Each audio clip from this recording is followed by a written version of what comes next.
Hello and welcome back to Mac at the Movies. Today I'm joined again with my pal Kristy. Hey y'all. And we're going to be discussing the lowest grossing trilogy of all time, Richard Linklater's Before Trilogy, Before Sunrise, Before Sunset, and Before Midnight. Almost forgot that. But I'm a big fan of Richard Linklater. We were talking about his films. I'm a fan of his. Love him. Kristy, however, does not. Not a big fan of Linklater, but yeah, I hadn't even seen the trilogy until like the last year. I put it all together, Dazed and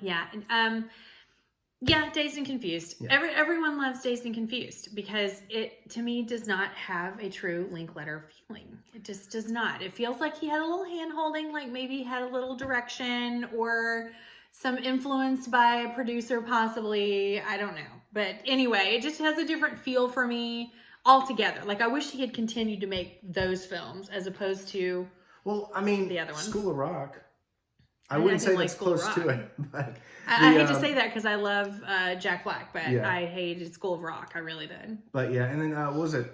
Everybody Wants Some? I think it's Everyone Wants Some? I don't know. It was basically like an unofficial sequel to Dazed and Confused. I digress. Okay, so Boyhood's what knocked me straight off the train. Let's talk about that for a second. I mean, the fact that he's so just...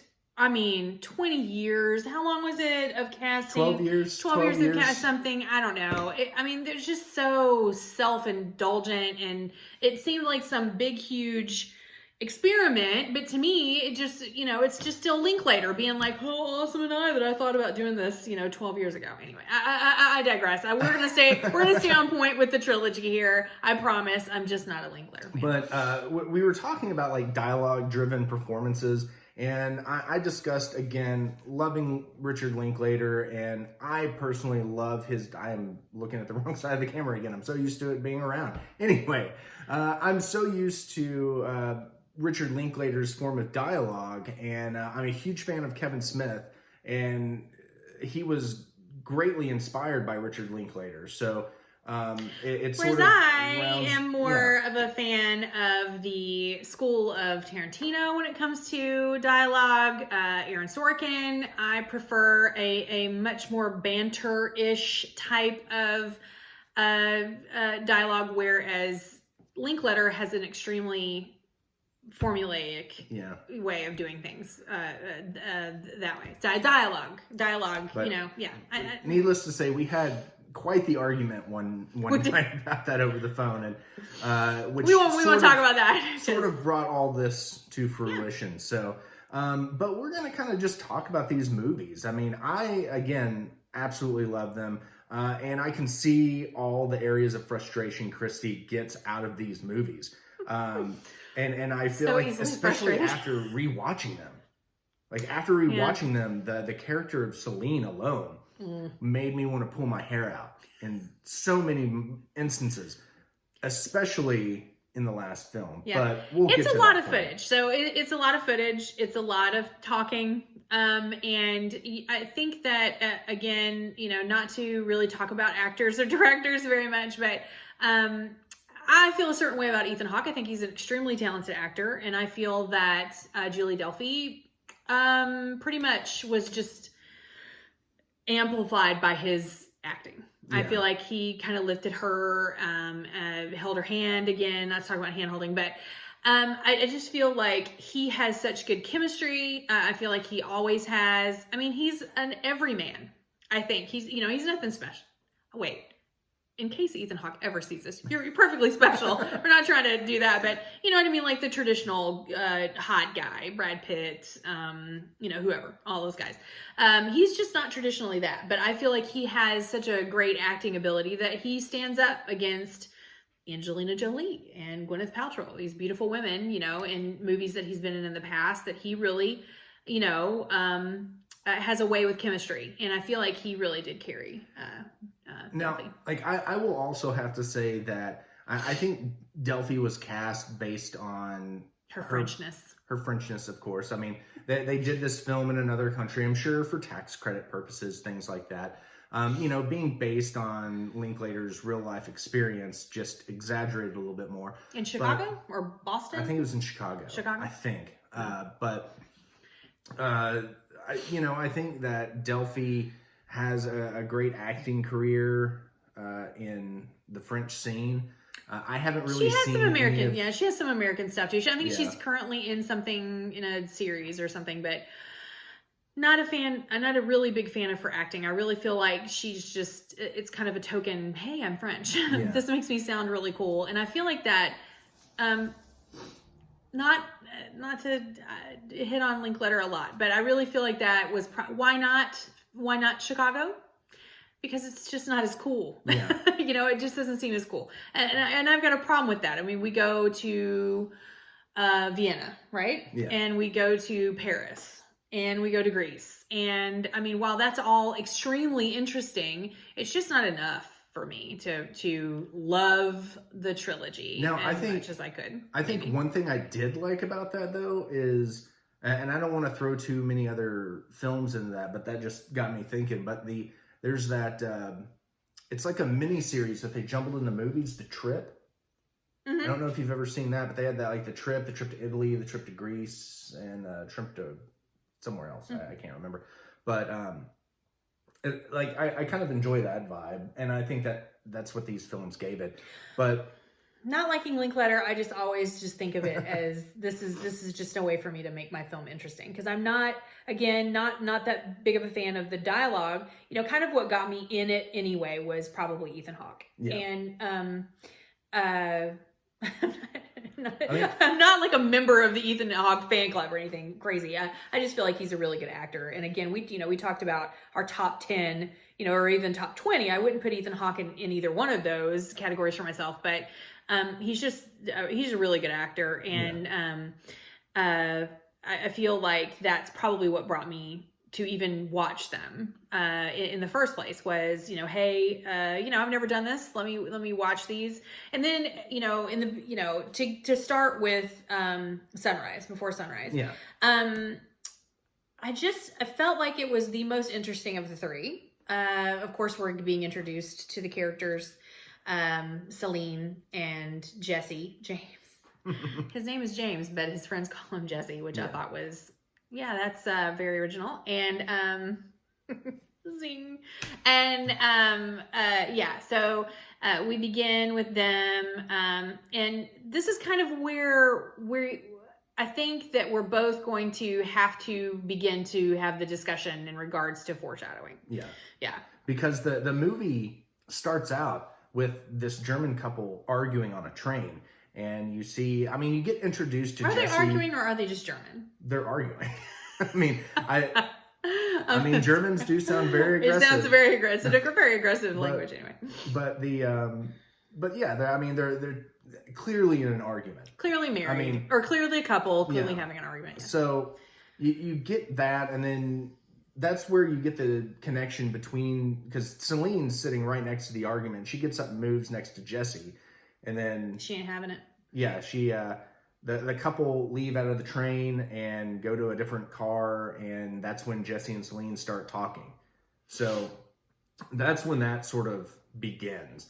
And for me, Ethan Hawke's chemistry, what he brings to it begins. Of course, she's pretty and she's French, so she's sitting there, and being pretty in French, and he invites her over, of course, and then that's where everything starts. The dialogue begins at that point. That's where we go with the dialogue. And I can kind of see it there in those moments, in those first moments, I can kind of see it, but then it takes a turn, which I think inevitably it's going to with a dude. Hello, he's in his early 20s. Obviously he's trying to maybe sow his wild oats. Yeah. Sow a little oats in Vienna. But, he starts this hey, let's go to the bar cart. Yeah. It's like, hey, let's go, are you hungry? Anything like that? Let's go to the bar cart and we'll go to that. And she's all, oui. Yeah. And they have a discussion. Sorry. Love French people. And then during that discussion, that's when the train gets into, was it Vienna? Yeah. And Jesse's getting off the train, and then he gets that idea like, hey, let's do this. Let's continue. Yeah, let's continue forward. Like, what's the worst that can happen? The plot thickens. If I'm a creep, you can get on the next train. Yeah. Well, I mean, and so this is my first stumbling block, probably. The likelihood of this happening. Okay, so Linklater is putting us in a situation where we're supposed to, of course, we're watching a movie, so we have to suspend our disbelief to a degree. But I mean, the likelihood of this happening is very. But he's also putting us in a place where he wants us to believe that this is spontaneous, right? Well, that this is realistic, and but this is also really happened in real life, just different circumstances. Right. I don't know the likelihood of it happening, but it does happen, and we go on with it. I think it's very serendipitous. The movie would be very moments, short, but it didn't go on. But they get off the train, they start walking around, and they even say how awkward it is as they're crossing over the bridge or whatever it is, and they run into those guys that ask them to attend a thing that they're doing, because they've decided, of course, that they're going to go this whole probably 12 hours, maybe 12, 15 hours of time that they're going to spend together, and they're going to just do all they can to kind of get to know each other, and they do get to know each other, but it's a lot. It's a lot of talking, it's a lot of walking, and I feel, for me, it just doesn't hold up to, again, the Sorkin dialogue. Linklater, it was all scripted. Right? Yeah. There was absolutely Linklater is very scripted, and even some of what feels improvised is scripted. Right. So, I mean, he's very adamant about sticking to the script, because... As I think Tarantino, I think Tarantino is as well. I think Sorkin is as well. I think that they all allow people to maybe go off a little bit to see what happens. Yeah. But we're also huge director fans. We're movie files. So it happens that we're also going to refer to directors as well as movies. Well, we're trying to stay out of that a little bit here and just focus on the movies. But they do a lot of walking and a lot of talking, and of course they get to know each other. And I think that the only the reason that this one is more interesting for me is that we're getting to know them in this moment where they are. I mean, right? Like we're seeing them as they are right then in that moment, but we're also seeing this foreshadowing, like constant foreshadowing of who they're going to be, what's going to happen, who could they be first. I think we're along for the ride. Like, as they're getting to know each other, we're getting to know them, and we're making our own perceptions on those individuals as they are making they make the perceptions on each other, where Jesse's very cynical about everything that happens, whether it be the fortune teller, whether it be the poet. Oh, you bring up the fortune teller. She's very romantic. Yeah, we'll talk about foreshadowing though. I feel like I get that you're telling me, and I didn't Google this, so I have to go by your word, that this was not intended to be a trilogy. Yeah, it was not intended to be a trilogy. I just don't know, though, because there is so much foreshadowing. Because this movie ended. The gypsy dictates. The gypsy, I know this. I feel this way. The gypsy and the milkshake poem. Yeah. They escort us directly into the end of the last movie. So I find it so hard to believe, with all of the exposition and all of the foreshadowing, that Linklater didn't have an idea. I mean, unless Linklater just lied in any interview he had about this movie, or as well as Ethan Hawke and Julie Delpy. Like, the second movie didn't come about until it was much discussion, like, what happened to Jesse and Celine?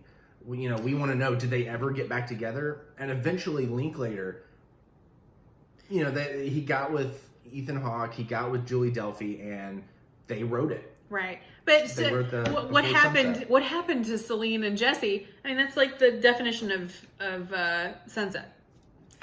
Yeah, that is the definition of the 88 minutes that is Sunset. I mean, it's very short. It's like, and I've stated this, I feel like it's a bridge that we could have not crossed. I think that there could have been two movies. Because again, with Celine's character, man, if she was annoying in the first film, the second film, like, she just ramps that up. But there's a lot in the first film, that to talk about. So, I want to go back to that. Yeah. But with the Gypsy, I 100% believe that she's foreshadowing Celine. She's not directing her. Yeah. Right? I don't feel like Celine went, oh, those sound like great ideas. I'll formulate my whole life around her. I'm very much cynical. I think, like, for the crowd, we're being foreshadowed. Yeah. I think, though, as Jesse's cynical. But as Jesse's cynical about the fortune teller, I'm sitting there watching it thinking, like, just soak in the moment and let it be what it is. Let her have her romanticized. So you just feel that it's that maybe I'm making too much. I think it's just maybe it's Linklater's way of showing us his cynicism to the max, because it really does kind of pull out Jesse's cynicism about life and love. Yeah, and I think it does that, and she's a romantic. That's when it really starts to come out too. Because, you get that, but then it goes back to when Jesse and Celine kiss on the Ferris wheel. Celine goes, okay, you think this is a bunch of hokum and whatnot, but you're up on the Ferris wheel like, oh, I love you, look at the sunset, we're up here. And, well, yeah, but I feel like, and, I know that this is a spoiler video and that this is a discussion, so we're kind of going to bounce back and forth between moments in the movies and things like that. So, speaking of the kiss, this is another big problem that I have. I think that's how it would happen in real life. The guy would be like, I want this kiss to happen right now. And the woman would be like, do you want to kiss me? Because you're not being very clear about what's happening right now. Yeah, I think, because she's just looking outside, like, actually taking in the scenery, and he's just trying to plot in that kiss. So, like, she sees that. She notices it. And when he's calling BS on the fortune teller, she calls BS on him. Yeah, like, you're so cynical, but you were so romantic when you were trying to get a kiss. Yeah, and then there's a moment later. We're already in the evening time at this point, and there's a moment later where they come across this kind of a beggar, but he's not really a beggar. He doesn't look like a beggar. He wants to write a poem in exchange for money. Like, he doesn't want to just ask for the money. Right. So he writes a poem, the ice cream poem. Right? Milkshake. Well, sorry. The milkshake poem. It's so better than a review, because I can totally, like, mess up and it's okay. But so he writes this poem. Again, this entire poem is foreshadowing. It's 100% foreshadowing. You can't deny that. I'm not going to deny either one of them aren't foreshadowing, but my argument is there's no way the poem is just to highlight that again. It's not. This was never intended to be a trilogy, so I don't think that was just plopped in there. I know. Okay, I'm just gonna have to live in that reality that he did not intend for this to be a trilogy. We'll agree to disagree. Okay, I just feel like there's just no way. But I think what it showcases again, there's a moment, if everyone will remember, after the milkshake poem, where they're walking along and he says, come on. He probably just plops the word when he writes the poem, he asks for a word. Give me one word and I'll write a poem about it. And so milkshake was the word that they used. And he, so Ethan Hawke's character Jesse says, come on, he probably just plops the name in there. Yeah. And you can, for me, it's very visceral. Maybe Delphi's only prowess in acting here is. When she is disappointed in his lack of the ability to be the romantic that she wants him to be, right? She's met this guy on a train. They're doing this. He has this idea. Of course, he's driven by the same thing that most men are driven by. But he has this idea. She feels this romantic, and he's probably just being very pragmatic about it in his mind. But you see again in that moment that he's very cynical about love. And you can, for me, viscerally sense her disappointment in his lack of romanticism. And again, I'm going to go to the foreshadowing. I feel that it is foreshadowed and is experienced throughout the trilogy is her disappointment in the fact that she's not who he's not who she wants him to be. And, she just has her whole face drops. Just like in the last Before Midnight with when they're in the chapel. Yeah. Right? She wants him to, he tells her what's going on with this chapel, the history of the chapel, and she starts romanticizing it immediately.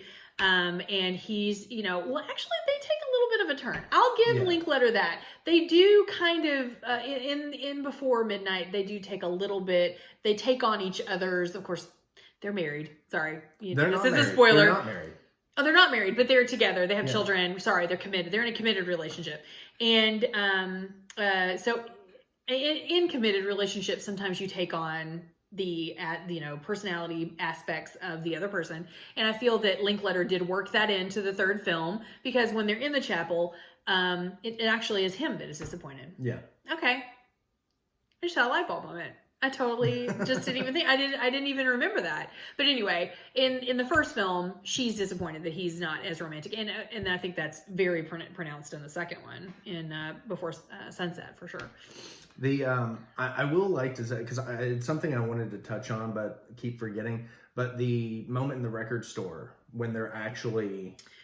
Like, I'm not gonna lie, I've been in those situations where, like, say they were in their record booth. Yeah, exactly. I was like, when is he gonna make it? I mean, I really felt like that was a suggestion to make a movie. Yeah, I like thought that's what he that was gonna make another movie. But that's when the Ferris wheel happens, which I guess to him was a more romantic moment. I don't think he's looking for romance, dude. Well, I think he is. I think he's driven by what most men are, and she's kind of interjecting this kind of. He's letting her make the calls, which. He's a gentleman. I'm not trying to say that he's being, terribly manipulative, like right? I don't think he's taking advantage of her in any moment. But I think that, when I first saw the first movie, and again, it's only been about a year, which is weird because I was actually conscious and wide awake in the 90s. We have a little bit of an age difference. But it was so 90s, which was the best thing for me. I always love revisiting that decade. But when he first calls to the booth, though, I literally was like, "Oh, that's what I thought." Because he's trying to get her in that booth. Yeah, and to get that whole like eye thing back and forth. Like he's looking at her, she looks up, and which we don't do anymore. We don't do all that together. I've been in a listening booth before. Have you ever been in a listening booth? I've never been in a listening booth, but I've been. Like, they've had the record player, like, we have a local record shop, Grimey's, where they have a record player, and they have, like, a couple of sets of headphones. Right. Well, that's basically a listening room. So, Tower used to have one here in Nashville, and anyway, so if you're in there with someone, you're in there, and you're both still listening. Yeah. So, I remember, just because I rewatched this week, we both refreshed and rewatched this week, and when they're sitting there, I remember getting frustrated, because I'm like, why aren't they freaking talking to each other? Yeah. Well, they're in a listening booth, but that's how unnatural it feels to me. There's also that like unspoken thing going on where like he looks at her, then she looks at him, he looks away, and then he goes to look at her right as she looks away. Isn't it Joni Mitchell? It's not Joni Mitchell. It's not Joni Mitchell they're listening to? I don't know who the artist is. I can't remember. It's not Joni Mitchell. Oh, I just remember feeling like that was such an odd choice in the 90s that they would listen to that in a listening. But anyway, I digress. But yeah, I'm nitpicking now. To get further into that movie, what we're after let's carry that on past the poem. Like they go to that was before the poem. They go to a bar, and like they're trying to get a couple wine glasses, a bottle of wine. Ooh, you just went wow. Well, it's roughly right there because they go to that bar and they play pinball, and then they have the they have the phone conversation. I thought that's where you were going to the phone conversation. No. That's the annoying. The phone conversation annoyed me. That's the most annoying. That could have. I thought that was a bit silly. I think it's a good way to get it out. I guess they have this big reveal. Kind of, they reveal to each other how they feel. Little kind dream of phone. Yeah, like little fantasies about each other. Not sexual, but like relationship. Like if you were to call your friend and tell him about me, what would you say? Yeah, and it was so obvious. I mean, they could have just sat there and said, hey, this is how I feel. I don't know. I want it to be more than it is, and I feel like Julie Delpy a lot. But they or Celine. I feel like Celine a lot. I want it to be something that it's not. But they do that. They go to a venue. Like they had some guitar player doing a song, and it's a bar. They get beers, play pinball, but then they keep walking and they go to another bar where they get the wine glasses, and like she's trying to sneak some wine glasses, and he's talking to the bartender about getting a bottle of wine. And he's going to send it to him because they don't have any money. He's like, can I get a bottle of wine? You know, I'm here for the night, and, you know, we're trying to make something special here. Can I get this, and I will send you the money? Only in Vienna. Only in Europe. This would never happen in the U.S. No. In the U.S., somebody would just, like, get out of here. Heck no, you're not having my wine. But he says he's going to mail him the money. Yeah. But, which, my biggest, out of this entire trilogy, my biggest, like, query is, like, did Jesse pay for the bottle of wine? Did he send the money? I never thought about it until my past viewing, but I'm like, never once does it discuss all the yammering. Not once did Jesse they never say whether or not, I mean, they talk about everything else that happened that you don't see, but like that always bugged me.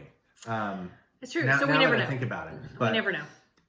Maybe that's Linklater's way of that's Linklater's like Tarantino has the briefcase with the we never find out what's in the briefcase. What's in the briefcase? We never find out if the bartender ever gets his. Did he ever get paid for the bottle of wine? Yeah. But I don't know. And then it goes from there. It transitions to a park where they're walking around a park, and it becomes like, I think, the first real I guess viewer bugaboo. Like, it's my viewer bugaboo. Like, we don't see the sex. We don't see what happened. And I'm like, in my opinion, it's sort of like in a horror movie when you see somebody get their, well, you don't see somebody get their foot sawed off. It's like off screen, but your mind's allowed to come up with this horrific. But this isn't. They literally roll around on they have a couple glasses of wine. They roll around the grass, and then it's fade to.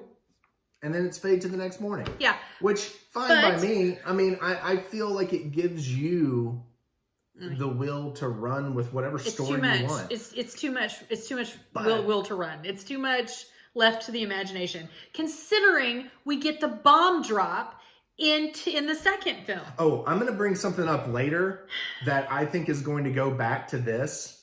And I've been holding off on saying anything about this because I have an opinion. Well, bring it up. We're all over. I'm not bringing it up right now. Okay. I'm going to bring it up afterward. But we don't get to see what happens, and then it cuts to the next morning where they're walking around. You get the harpsichord. They're dancing. They doing their thing. Yeah. Now they get back to the train. But there's no true to me after the kiss. The intimacy does not ramp up any more after that night than it did before the night. After they kiss. So they have a certain level of intimacy after that. And then in the morning, it's not as if they've done the business. Yeah. Like, it's not that I want to see the business end. I don't need to, I'm not sitting here saying suddenly, Linklater needs to, bring out the, brown chicken, brown cow stuff. Yeah. And, I'm not looking for that. But I mean, could he not have given us just a little bit more? I'm personally happy with how it turned out.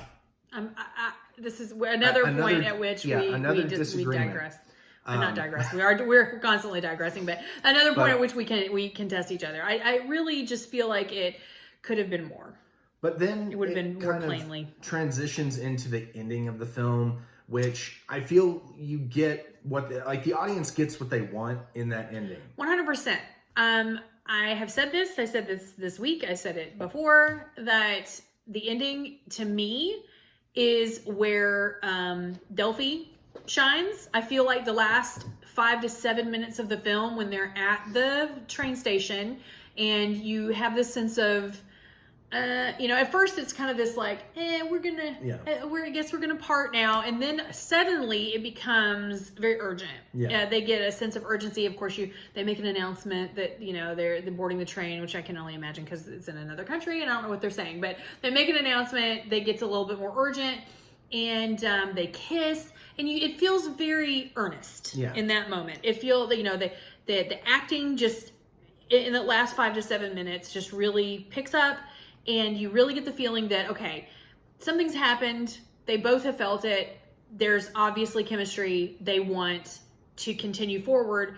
And they've never made these plans before. But this is where I really feel like the acting, more than the dialogue. I feel if there's ever that's the reason why I was so shocked that this was not improvised, because it really just felt like the most genuine 5 to 7 minutes of the entire film for me.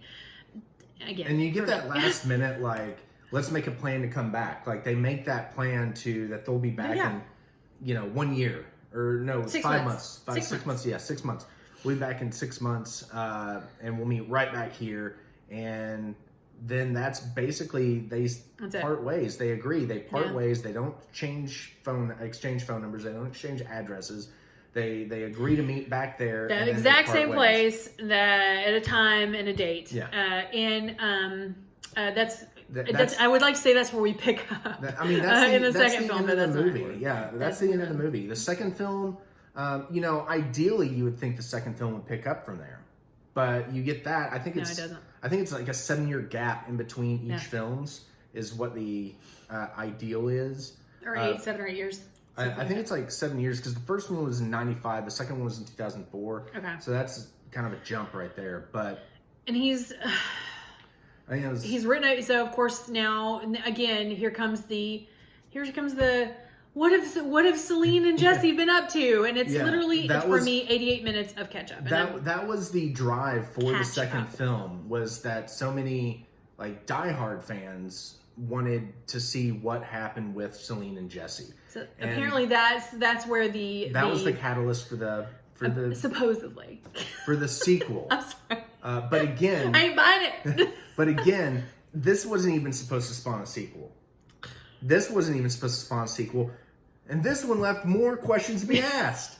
Yeah, because honest to God, we could skip the entire crap show I said crap show. We could skip the entire crap show and just hit the last few minutes, but we have to see Celine get freaked the F out. We have to see, but it's only because you liked the first one so much and you're glad to see it continue forward. I liked it because, again, I'm a fan of dialogue-driven films, and this felt very much like if you took the trip and walking around, but it was My Dinner with Andre. It was all it was an hour and a half of catch up. What you been up to? So, and I'm crazy. Yeah, I don't know. She just comes off as such a psychopath. With men, and that speaks a lot to him. That speaks a lot to his character, that he would still be interested when she is obviously showing her psychopathic butt multiple times. The scene in the cab, where my thought she immediately loses her. The last time I watched it, I thought the cab driver was sitting there, because he's bilingual, and he's sitting there during this whole argument, for fuck's sake. What's going on? First F-bomb out of his channel. First F-bomb. But that had to have been what he was thinking. This is my job. Why can't I get a normal person to drive around? Can you shut this woman up? That would have been what I would have think he was saying, because she was so frantic. And why was she? I just don't understand. I don't understand the point of it, because inevitably we know now, of course, because there is before midnight. Why does this make her irresistible? I don't think it's so much irresistibility. I think it is honesty. He's seeing honesty. He's seeing honesty, but I think it's still that ideal driven, what he could have had. Well, that's only because he doesn't like what he has. But does he not like what he has?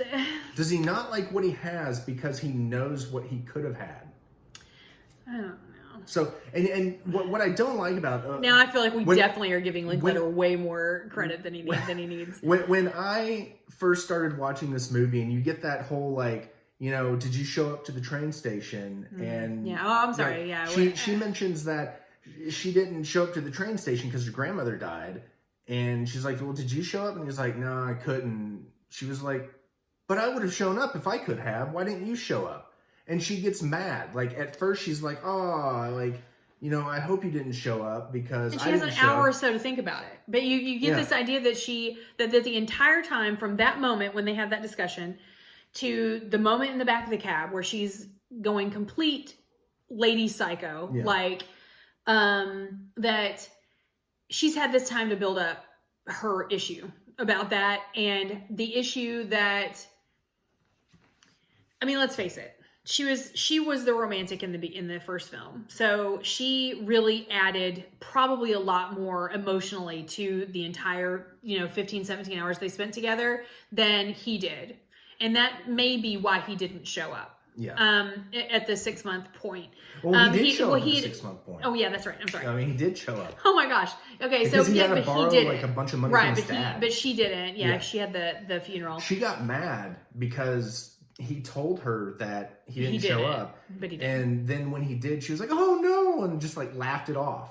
But then I think she chews on the reason. Why would he say that he didn't? I don't know. She obviously has a minute to think and chew on this, and then that is when she flips out at the cab. But then it also goes in from that to when Jesse starts bringing up the, I remember that night, and she was like, "I think you romanticized that night," and a night that that's when happen. we find out. That's when we find out. He's like, we had sex that night, and she's like, "No, we didn't," and he's like, "I remember what type of condom we used," and it just goes. So she kind of fibs on him there, and then later on admits, "Well, not only did we have sex, we had sex twice." Yeah, I mean, and then here I am in my living room. Yeah. Yeah, what? You rolled around the grass, you made out. What are you talking about? You had sex twice? Like, what? That's an important, I feel like that's the entire reason of the bridge. We find out that they have sex, and I think the end of the ending is pertinent to why we even have a third. He obviously is smitten. I feel like maybe he feels like he sees some honesty in her. About halfway, about midway, maybe, or three-fourths of the way through, 3/4 of the way through, he starts to really see Celine. Like, I think maybe the first little bit, they both kind of romanticized the situation to an extent. And then in the middle, of course, it's just obvious. It's blatant honesty. It's ugly. It's grating. We both don't care for that scene at all. That definitely, the scene in the cab. Like, she's losing it. I'm indifferent about it. Like, I don't like it, but at the same time, I feel like it's almost genuine. But her lie through all that comes out during that scene. Man, she just kind of says it flippantly as well. Yeah. So, like, that, like, I very much undecided about that scene. Yeah. I like it, but I don't. There's a whole lot involved in that. There's so much dialogue. There's as much dialogue in the second film as there was in the first film, but it's shrunk into probably a half hour, shaved off of it. Yeah, I mean the second film was much shorter than the other two. Yes. Well, because I feel like two things we learned. Two things. We learned that they had sex. Yeah. And we learned what they've been up to. So, at the end, I do feel like Jesse's not happy. She's brought him back to her apartment. Well, he's not happy in his in what he's doing. In his current situation. And I knew they were never going to ever make that. I knew he was never going to make that plane. Like, that was not going to happen. Yeah. From the very, very get go, he was not ever going to get on that plane.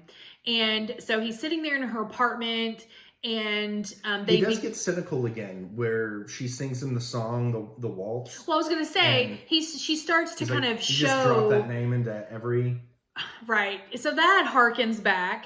That's a back shadow. I don't know. Yeah. To the milkshake poem, but that at the end he's sitting there. I just remember you can basically see the moment where love actually manifests itself in him. He's looking at her. She's dancing around to the Rolling Stones. No. Oddly, I thought it was Rolling Stones. No, it was some lady. Oh, but I think the Rolling Stones were. It may have been in the credits or something. I don't know. I don't know. No, I thought it was in the apartment. No. Anyway, we're not going to agree about that either. But I swear it was the Rolling Stones at some point. But I really feel like in that moment you do see that he falls in love with her, and I mean that's all well and good. But honestly, I feel like some of this exposition shit could have been shoved in the beginning of the second film, and it could have been worked in somehow. Yeah, and again, we get that backwards foreshadowing, and a lot of people so mad about that dance at the end, the fade out. What I liked about it is the producers, like everyone in the studio, like tried talking to Linklater, and he wasn't going to change it. He was just like, I'm not changing it. That's the way I want it. And so they reached out to Hawk and they were like, can you see about getting that changed? And he was just like, I'll see. So he calls up to do that, and it ends up turning into a discussion, like a 2-hour talk about baseball, and it never got brought up. So they didn't they talk about baseball? In the movie, they talked about in the movies. Yeah, in the movies, because Linklater's a big baseball fan, so he kind of sprinkles that in every now and again. Yeah, because it's just all an expression of Linklater. But so the movie fades out. It pissed a lot of people off. I personally liked how that ended, and it kind of gave the idea of where it could go. But then we get into the third movie, Before Midnight, which I also kind of liked. Yeah. Yeah. I mean, like, I like Before Midnight, but it's sort of starts out with, you get Celine with her most indecisive thoughts and things like that. Like, so it starts out with... Well, it's self-doubt. Yeah. Yeah, I mean, we basically we know these characters. So now that we know them romantically and they've been romanticized or whatever, now I think we really experience them as people. Yeah. And the film starts out, Jesse's taking his kid to the airport to go back home. His kid had spent the summer with him, and now he has to go back home. And then they're meeting up with some friends in Greece. Mm-hmm. So pretty and so interesting. Oh, sorry. But you know what I mean? Like, come on. But I do like how you start to see Celine's doubts.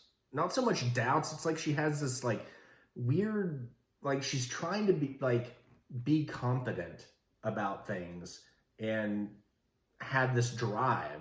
Like she's looking for a new job. Yeah. And if you will, you're seeing them finally as grown-ups. Yeah. Like she's having a grown-up moment of indecision. Yeah. And I think that it was a really good way to start off because, you know, of course we saw them in immaturity in the second film. We still kind of see a little bit of immaturity, but more of a like 30s type of, I will say I don't know what I'm doing with my life. I don't know what's going on. And then in the last one, of course, they're together, they're settled, they're supposedly settled. And she's trying to make a decision about, a big decision about it. In this one, you get I don't know what I'm doing with my life, but it's more like confidence driven. Like she's like, you know, I want this job. And he's like, but you hate the guy that you're going to be working for. Like, you left him the last time because he was a jerk, and now you want to go work for him again? Right. And there's this whole, like she won't listen to the advice Jesse's trying to give him. And the entire time she's like, well, I know that this is going to be good for me in my life, and blah, blah, blah. But the entire time she knows going into it, she's going to hate the man she's going to work for. Right. Currently, she has a job that I guess isn't as fulfilling, but she's happy with her coworkers. She's happy with her boss, happy with everything. And Jesse's just trying to point her in the right direction of, well, if you're happy now, then stay there. Like, why are you going to... And then that's when we find out that they're not married. That they're we find out that they're not married in the twins in that church. Oh, okay, yeah. The twins are in the background. To me, the twins are just a non sequitur. Yeah. It doesn't matter. They're just there to show that they're committed to a certain point and they have properity together, right? They own things together. There are combined obligations, commitments, things like that. Because the twins can honestly, I don't even think they speak. They may speak to other people once they're at their house and everything. But they talk to the kids, but like there's a scene where they're like in the car driving to where they're going. They pass by the ruins, and Jesse's just like, "Hey, the twins' apple's still back there." And but to me, gives them the apple, to me like, again, this is gonna take food from your kid's mouth. Right. And she kind of goes on that like high horse. Again, but again, for me, this is where Linklater fails. I just don't. I understand that he is really trying to show a relationship. I get it. And I know that he's long form. I get it.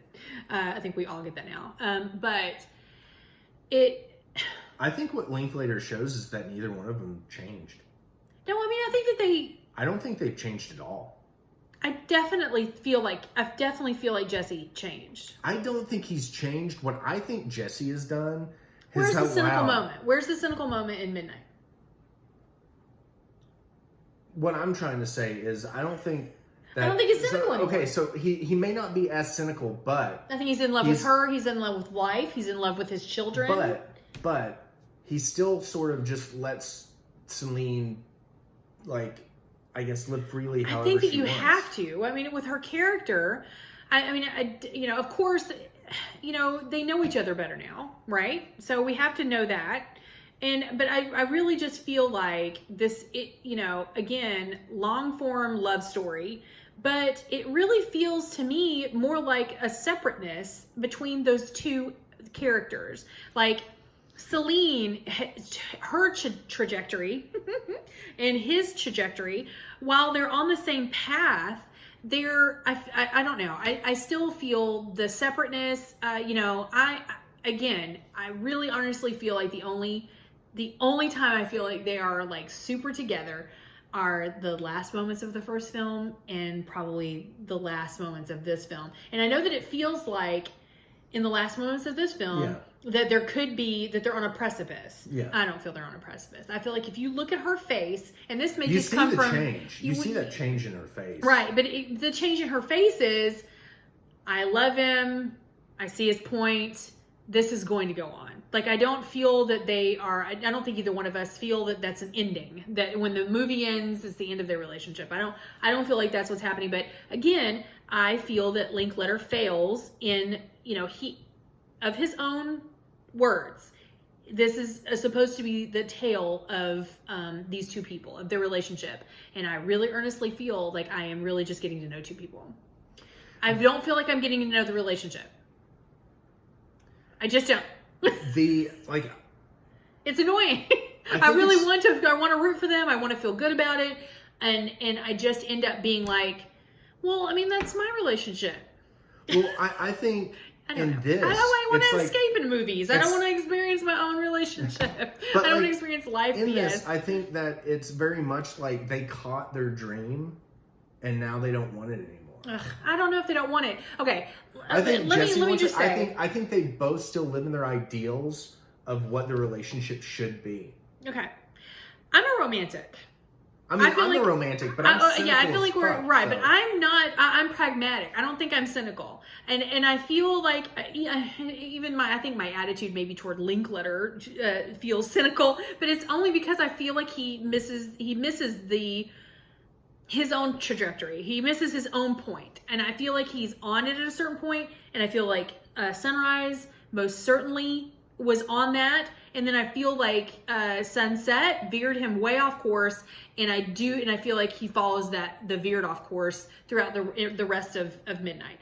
So my favorite movie is A Room with a View. It's got to be the most romantic movie. I mean, and again, something set in Italy. I mean, it's not that I don't love these types of movies, you know, kind of romantic driven, ideal, you know, romantic idealist type stuff. I mean, I'll watch anything with, you know, certain actresses in it just because I know that they're going to be, I mean, Meryl Streep is my spirit animal. Yeah, I mean, hello. I absolutely adore her. I watch anything she's in. But yeah, it was my favorite. I love Merchant Ivory. I love the way that they portray romance.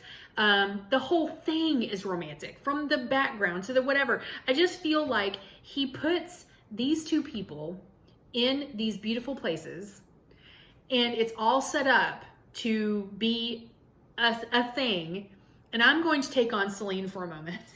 I'll take on her yoke of being disappointed that it's not what I thought it was going to be from the beginning. And I feel like I blame Linklater.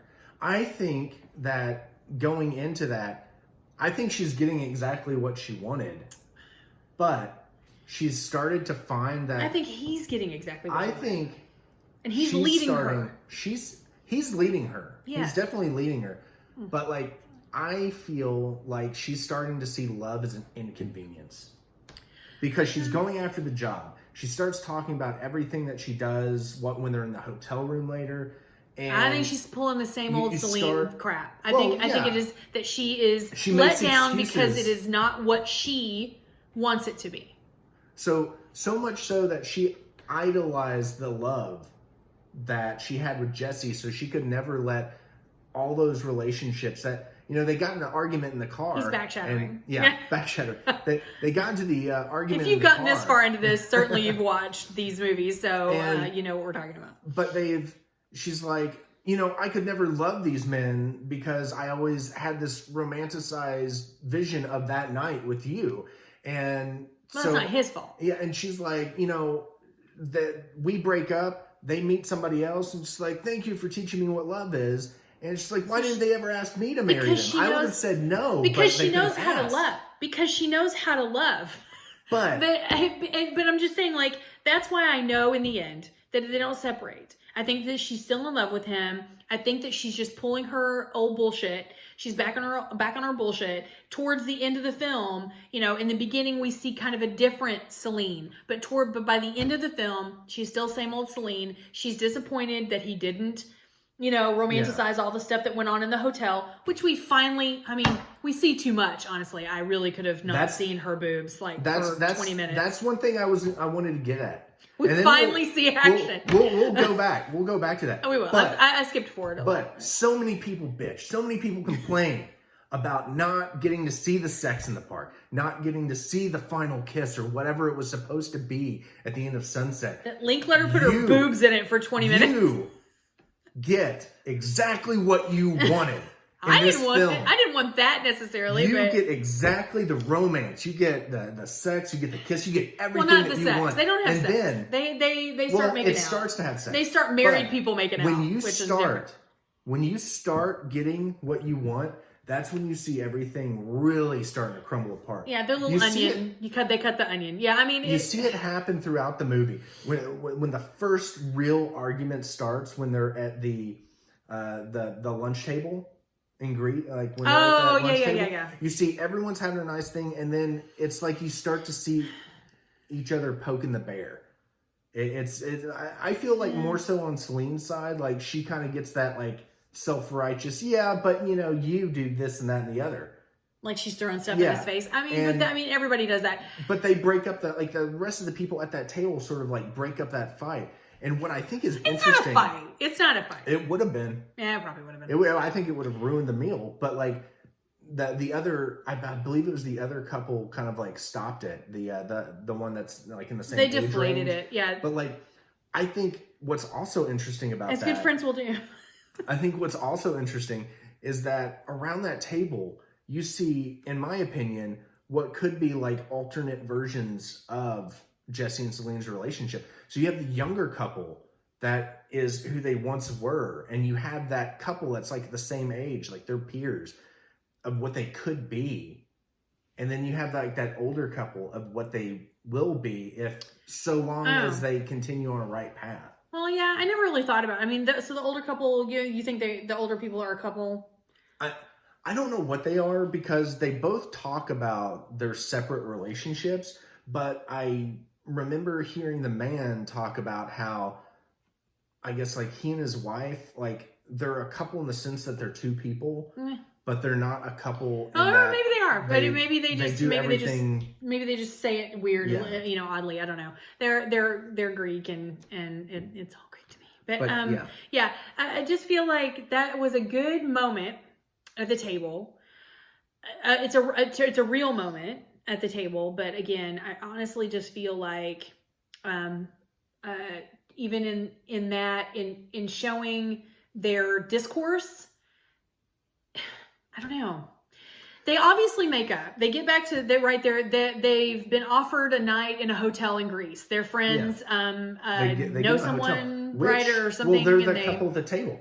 Oh, and they give it to him as a gift, and they're like, "We'll be offended." Blah, blah, and they keep the kids for them. So they go again, walking through the streets of somewhere, talking back and forth. And the scene that in the church, where I feel is telling of the transition of Jesse from a cynic into a romantic, and Celine.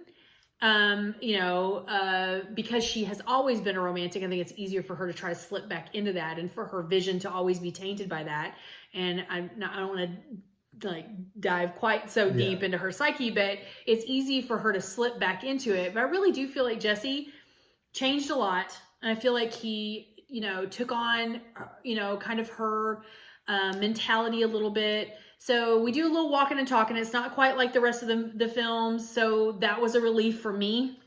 Mercy. One thing that happens though is you get that argument, like, it's an argument. I think it kind of starts into an argument. It's like, because Jesse's like, I see what you're trying to do. And it's just like, but he kind of catches her. He catches her in a moment. If we met on a train today, would you come up to me? And she gets offended when he gives sort of a BS answer. Like, but. Yeah, but he doesn't want to have an argument. They've already had an argument. He later says that he would. He was like, well, what would you do if I came up to you? And she was like, I wouldn't go with you. So I just think she's being argumentative. She obviously, throughout the entire trilogy, could have the ability to be argumentative. Even in the end, she is sitting there in defiance of him. They have had an argument in the hotel. They begin physical congress. And even before, like during the sunset, like when they're watching that sunset, they get a little snippy. I think that's sort of like I think a visual like foreshadowing of like, as the sun's gone, so is the relationship. So I don't think the relationship's gone. They go back to the hotel. I think he starts in with the physical stuff because he's trying to sweep it under the blanket, and I think under the carpet, under the rug, because I think he feels like if he can just get that going, then she'll shut up. I mean, honestly, that she'll get off of a tangent that she's on, but then she brings up another thing. I really honestly feel like she's very argumentative, especially in the last part of the film.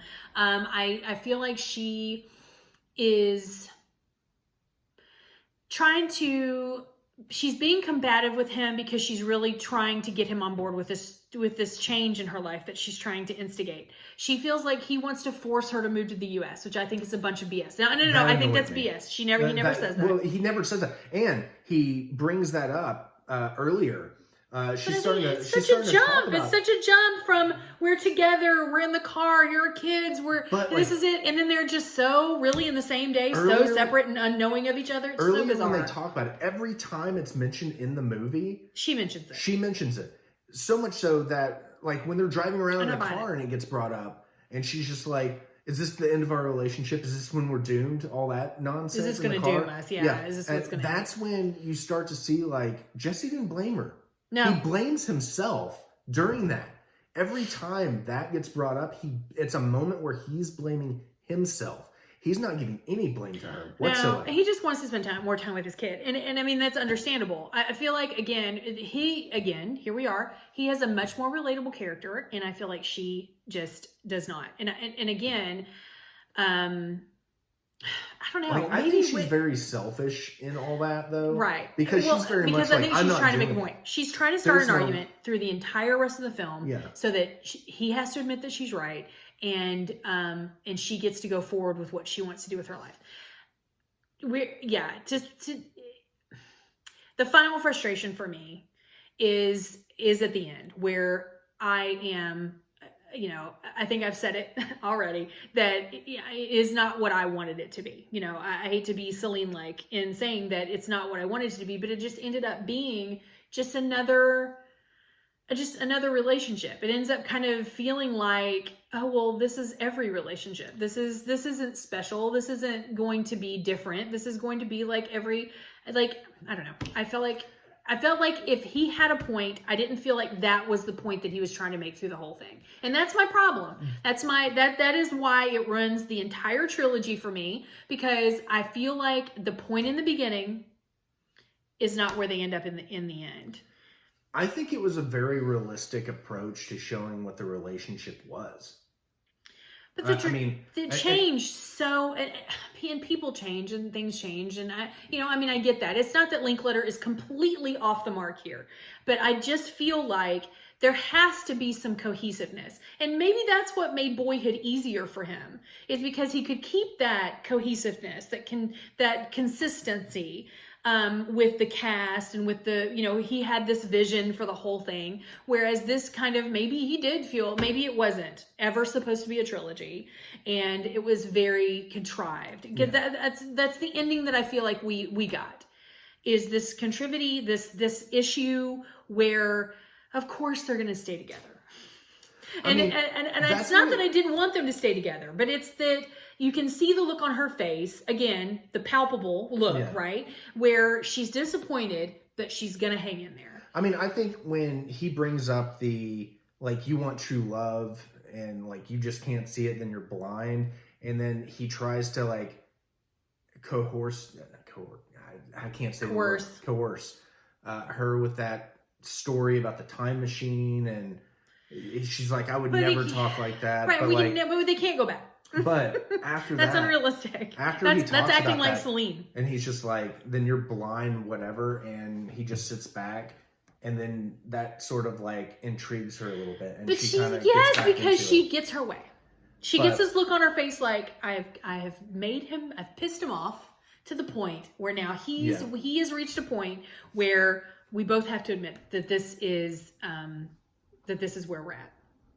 It's not that they're not in love. It's not that they're not in a relationship that is healthy. I don't ever get the feeling that it's unhealthy.